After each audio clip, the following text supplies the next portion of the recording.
Olá, senhoras e senhores, eu sou o Jasniel Krause, você está no Teofilia e o princípio do sola escritura é uma invenção protestante? Tem se multiplicado, pelo menos no meu feed, uma série de publicações, vídeos, até livros inteiros, criticando a reforma protestante, a teologia protestante e, no meio disso tudo, os famosos cinco solas, tipicamente associados com os reformadores, sendo eles o sola gratia, significando somente a graça, soli fidei, significando somente a fé, solus Christus, ou seja, somente Cristo, soli Deo Glória, somente a Deus a glória, e por último aquele que eu quero focar no vídeo de hoje, o sola Scriptura, ou seja, somente a Escritura. Mas o que é que quer dizer isso? O que significa somente a Escritura? Eu penso que isso se exemplifica bastante numa coisa que nós podemos encontrar aqui nas obras selecionadas de Lutero, na resposta que ele dá diante do Império Alemão, quando ele é convocado para a Dieta de Worms, isso em 1521. Então ele é chamado a revogar tudo que ele havia falado, a negar tudo que ele havia escrito até então, e ele já tinha escrito as obras importantes de 1520, e então ele dá a seguinte resposta ali para o Império, né? Ele diz: visto que vossa sereníssima majestade e vossas senhorias exigem uma resposta simples, quero dá-la sem cornos e sem dentes.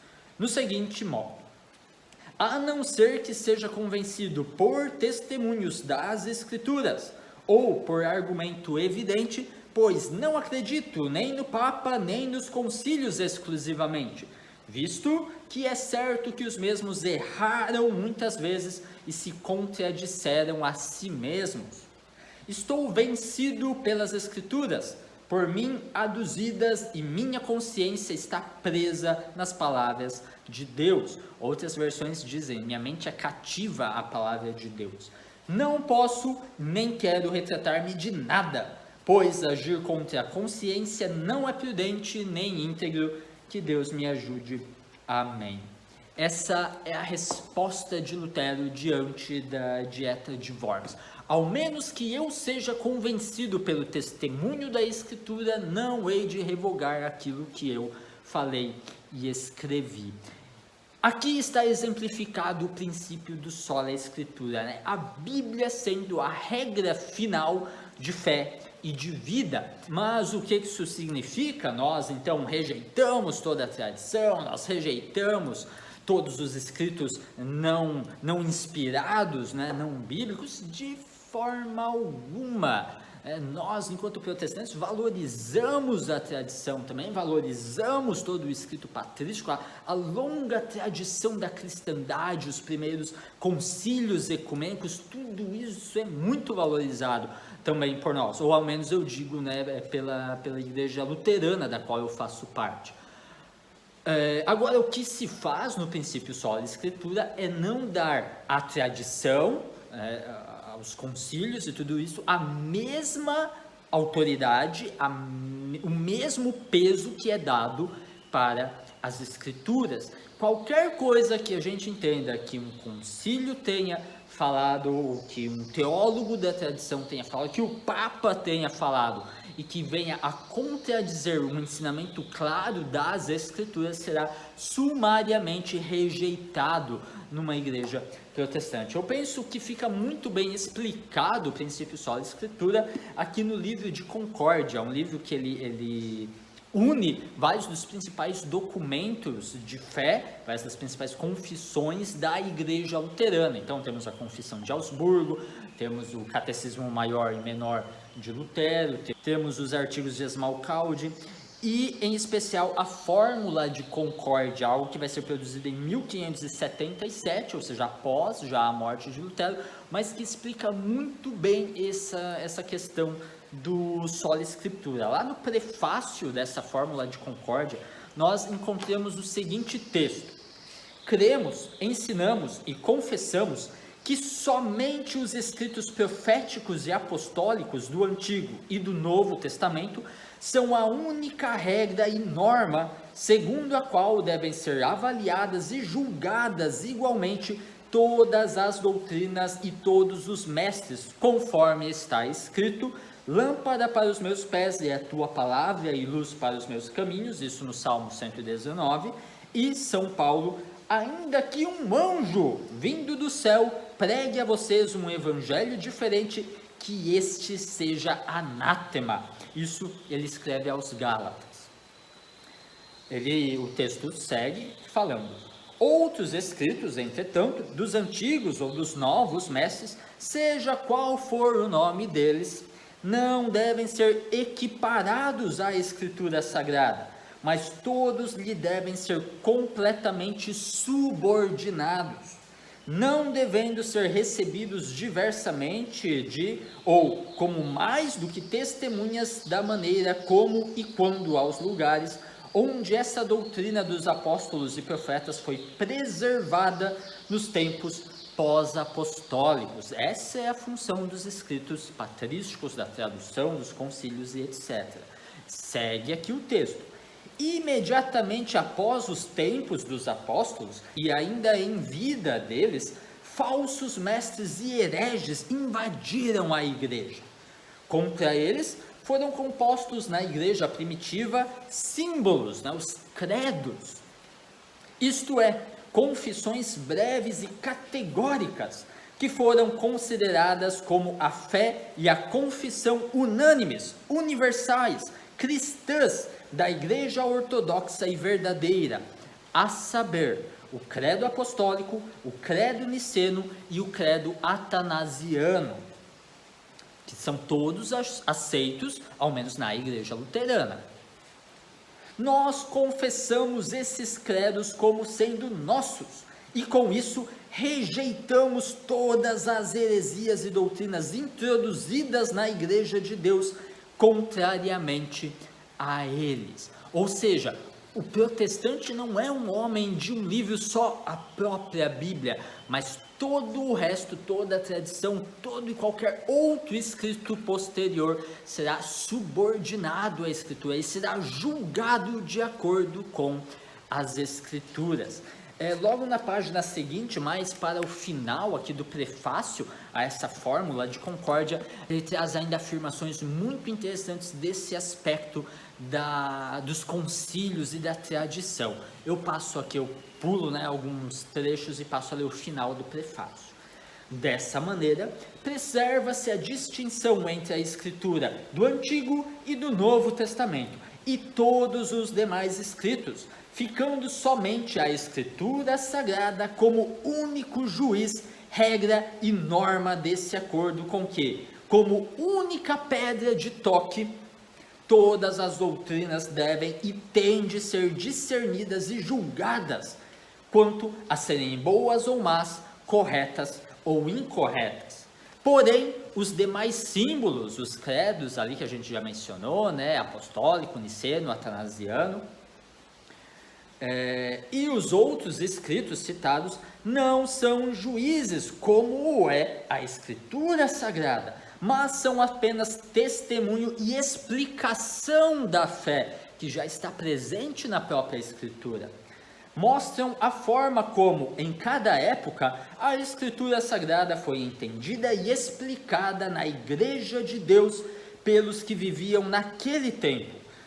No que diz respeito a artigos controvertidos e a forma como ensinamentos contrários à Escritura foram rejeitados e condenados ao longo aí dos tempos. Isso é então o princípio sola escritura, é a pura manutenção, a pura conservação dos ensinos bíblicos, contra toda inovação, contra toda nova doutrina que veio adentrando a teologia cristã ao longo das eras. Isso significa o princípio sola escritura, o eterno retorno à raiz da teologia cristã, certo? Então, mesmo os concílios ecumênicos, os primeiros que são aceitos dentro das igrejas protestantes em geral, as históricas, né, na igreja luterana se é aceito, a função desses concílios não é trazer novas doutrinas para o corpo da igreja, e sim reafirmar as antigas doutrinas que já estão presentes nas escrituras contra os novos erros, contra as inovações que tentam adentrar na teologia cristã. Então, quando a gente tem lá o concílio de Nicéia em 325, ele não traz nenhuma novidade, mas ele condena os erros diário, ele condena o arianismo, que esse sim era uma inovação teológica. Quando nós vamos ter o concílio de Constantinopla em 381, ele também vai rejeitar os erros de Macedônio, ali que rejeita a divindade do Espírito Santo. Então é uma condenação de uma inovação teológica, a reafirmação da divindade do Espírito Santo que já se encontra nas Escrituras, que já se encontra lá no Novo Testamento. Quando a gente tem o concílio de Éfeso em 431, também estamos ali condenando os erros de Nestório, condenando o nestorianismo, que esse sim é uma inovação teológica. Quando nós temos o concílio de Calcedônia em 451, também estamos a condenar um erro de Eutiques, né, uma novidade teológica. Então, a função de um concílio da igreja é reafirmar as verdades bíblicas, é reafirmar aquilo que já está no sola escritura, condenar as novidades teológicas. Então, na prática, é precisamente o que uma igreja protestante faz, condena inovações teológicas que adentraram na igreja romana ao longo dos séculos, condena isso tudo em prol da verdade bíblica. Tudo aquilo que nós entendemos que não se encontra claramente ensinado já nas escrituras, mas que é adicionado na tradição, será sumariamente rejeitado. Mas isso tudo é realmente uma invenção protestante? Esse é o ponto do vídeo de hoje. Será que esse princípio do sola escritura, de usar da escritura como juiz e mestre, como única regra de fé e de vida, é uma invenção que só vai aparecer na reforma do século XVI? Será que em nenhum escrito anterior nós encontramos já essas ideias? Esse é o ponto e é isso que eu quero expor no nosso vídeo de hoje. E com isso eu vou dar início aqui com Agostinho de Hipona, o chamado Santo Agostinho, né? Aqui no seu livro A Trindade, lá na página 28, ele faz um trato muito interessante com os seus leitores. É um trato que ele diz o seguinte: faço esse pacto piedoso e seguro na presença do Senhor nosso Deus, com todos aqueles que lerem não somente esse tratado, né, a Trindade, mas todas as minhas outras obras. Um trato feito com Agostinho para os leitores de todas as suas outras obras.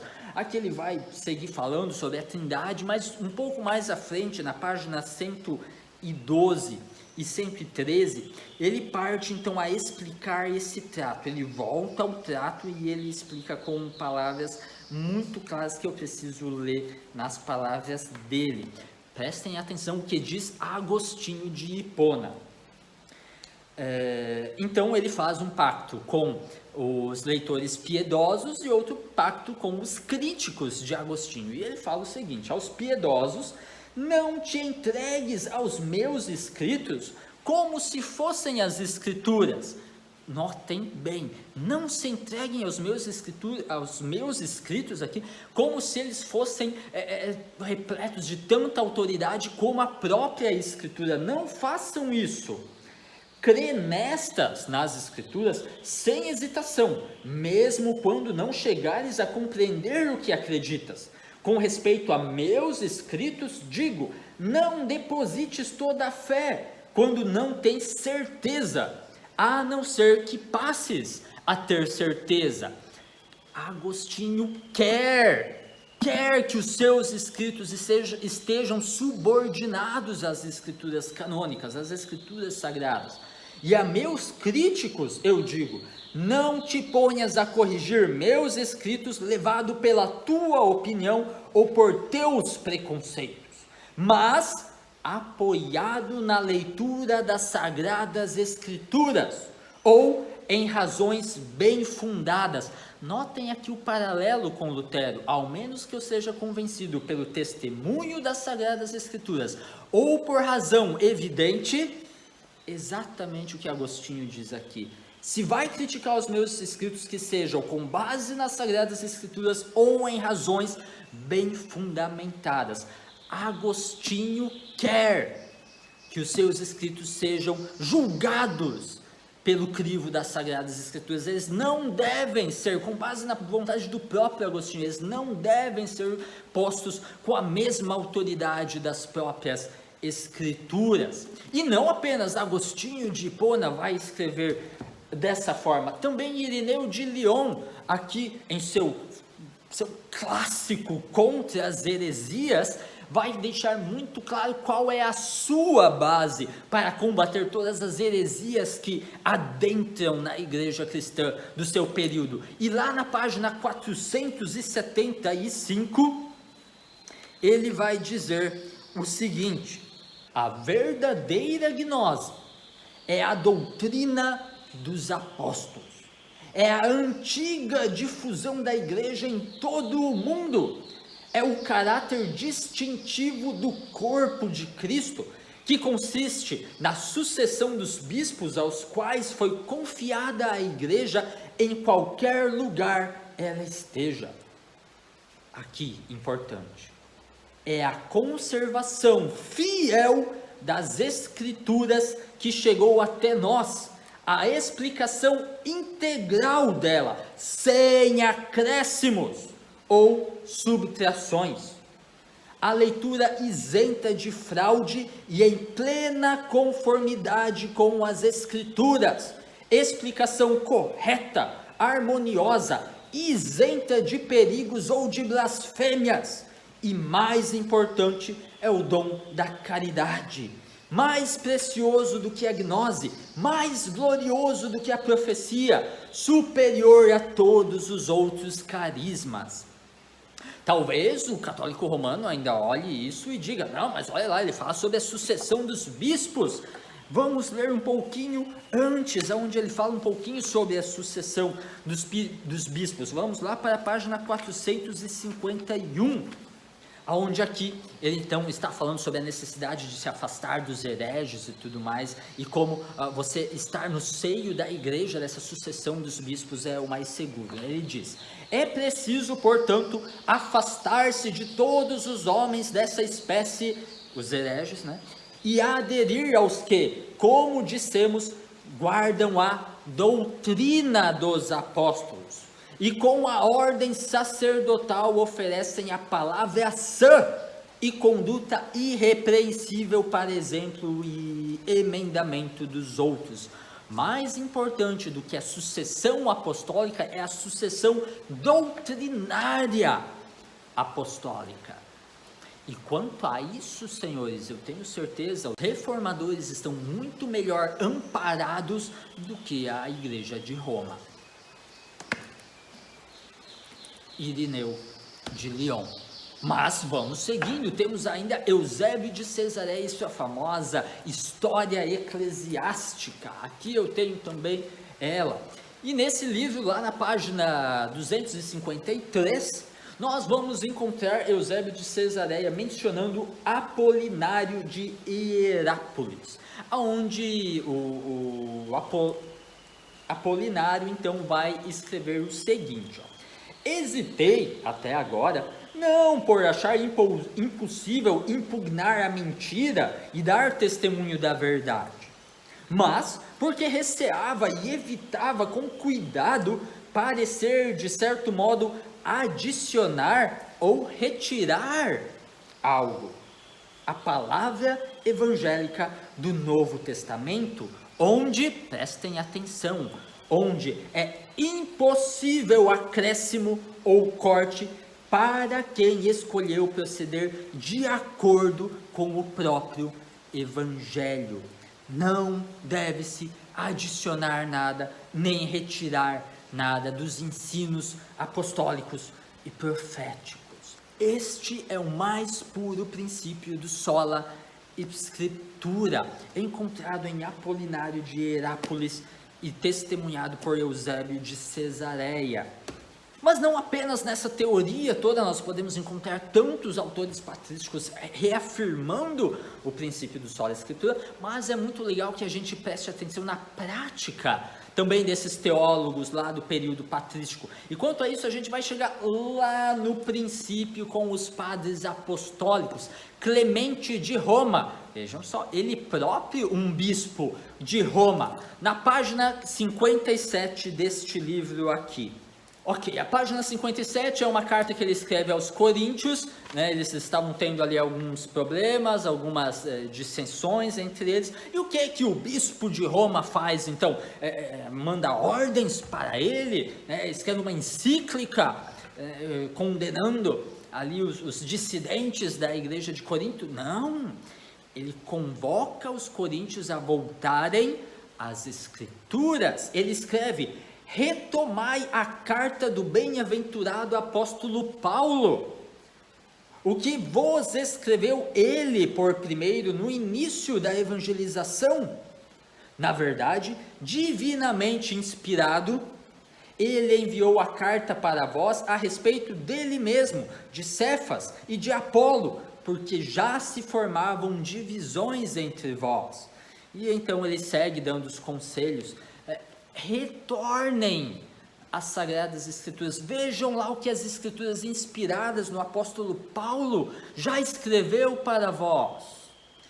Esse é o conselho do próprio bispo de Roma, Clemente Romano, escrevendo aos coríntios. Ainda também nessa obra, Policarpo de Esmirna tem um conselho muito semelhante, lá na página 143. Então ele falando aqui também sobre os ensinamentos falsos, né, as heresias que estão adentrando na igreja, as novidades teológicas que estão adentrando no seio da igreja, e ele diz: por isso, abandonando os discursos vazios de muitos e falsos ensinamentos, retornemos à palavra que nos foi transmitida desde o começo. Essa é a base. Esse é o coração da nossa doutrina, a palavra que nos foi transmitida desde o começo. É a isso que nós retornamos sempre e sempre, para nos mantermos distantes de toda e qualquer heresia que tente adentrar no coração da igreja. Continuando esse aspecto da prática da igreja primitiva, da igreja patrística, o que Orígenes faz contra os hereges de seu tempo também? Aqui nós temos o tratado sobre os princípios, e lá na página 73, nós encontramos ele falando sobre o seu próprio ensino, né? Vejamos, porém, como o que dissemos, né? Nós dissemos, a igreja ortodoxa, também se apoia na autoridade das escrituras divinas, não em concílios, não em ditos dos papas, não nos outros autores. Isso se apoia também na autoridade das escrituras divinas. E ele desafia os hereges, lá na página 156, ele diz para os hereges: digam então, examinando as divinas escrituras, o que é cada virtude, o que não, procurem esquivar-se, dizendo que Deus que retribui, enfim. Ele segue aqui, né, falando da heresia propriamente dita, mas digam, examinando as divinas escrituras, porque é ali que nós vamos discernir se é um ensinamento correto, se é ortodoxo, ou se é uma heresia, se é algo a ser jogado fora do seio da igreja. Examinem as escrituras. Orígenes dizendo isso, reafirmando o princípio do sola escritura. Querem mais? Agostinho faz o mesmo, desafiando os donatistas. E aqui nos comentários aos Salmos, lá na página 212, nós encontramos ele então, né, desafiando os donatistas. Não sei se ainda encontram o que replicar. Discuta com as escrituras, não conosco. Eis o próprio códice, a Bíblia, né, no próprio códice, combatam-no. Se querem combater, combatam aqui a própria Bíblia, vejam nela se a sua heresia está presente nela, no correto ensino apostólico, que é então explicado pelas confissões, né, e pelos primeiros concílios ecumênicos. Ainda em Agostinho de Hipona, a doutrina cristã traça aqui princípios básicos de interpretação bíblica que se tornaram o basilar da interpretação bíblica protestante. Bíblia interpreta Bíblia, né? Enquanto ali na Renascença vem toda aquela ideia de que apenas o Papa compete interpretar as Sagradas Escrituras, não, Bíblia interpreta a Bíblia. E Agostinho já afirma isso na doutrina cristã. Lá na página 183, nós encontramos o seguinte: nas passagens mais claras se há de aprender o modo de entender as obscuras. Ou seja, a Bíblia interpreta a Bíblia. Se existe uma passagem obscura, uma passagem de difícil compreensão, nós buscamos encontrar luz a partir de textos mais claros, das mesmas palavras sendo utilizadas em textos onde não há dúvidas sobre o que é que significa que está sendo dito ali. Não é suficiente? Vamos para a página 185 então. Quando se chega a um sentido cuja certeza não se pode ser apoiada por outras passagens seguras das Santas Escrituras, resta-nos esclarecê-las por provas racionais, ainda que o autor, cujas palavras procuramos compreender, talvez não tivesse essa intenção em seu pensamento. Mas essa prática é perigosa. Com efeito, caminha-se com muito mais segurança ao seguir as divinas escrituras. Quando elas estão obscurecidas por expressões metafóricas que intentamos escrutar, é preciso ou fazer uma interpretação que não leve a controvérsia, ou bem, se ela se prestar a isso, limitar a explicação a testemunho reconhecidos e provados, tirados de outras passagens da mesma escritura. Esse é o princípio da interpretação bíblica protestante. Escritura interpretando escritura. Não ao Papa compete interpretar as escrituras e falar o que é que aquilo está significando. Eu gostaria de indicar um livro muito interessante que trata sobre isso. Long Before Luther, Tracing the Heart of the Gospel from Christ to the Reformation. Ou seja, muito antes de Lutero, traçando o coração do Evangelho desde Cristo até a Reforma, de Nathan Buzzewicz. Que livro interessante. Ele vai tratar muito sobre como a teologia protestante já está presente na igreja cristã desde aqui de um período apostólico e patrístico e tudo mais. Lutero não é nenhum revolucionário teológico, ele não traz nenhuma inovação teológica, ele justamente volta ao princípio, ad fontes, né, para usar os termos latinos lá dos humanistas, né, do período da Renascença. E quanto a isso, eu gostaria de indicar um artigo que eu mesmo escrevi, está publicado na revista Jonathan Edwards, que leva precisamente esse título, Ad Fontes, a Reforma Protestante, ou a Teologia Luterana, eu não lembro bem o subtítulo, como resgate da teologia patrística. Eu vou deixar o link aqui, e eu trato lá sobre muito mais do que o próprio princípio do sola escritura, que não é uma invenção protestante, ele já está presente na teologia patrística, mas eu vou tratar também sobre os outros solas, né, como cada um deles já podem ser encontrados na teologia patrística logo depois da morte dos apóstolos, né? E eu termino então o vídeo de hoje com uma citação aqui de Novaciano, no seu livro A Trindade, lá na página 131, onde ele diz: não seja que, corrompendo a autoridade das Escrituras, venhamos a ser culpados de ter corrompido a integridade da santa fé.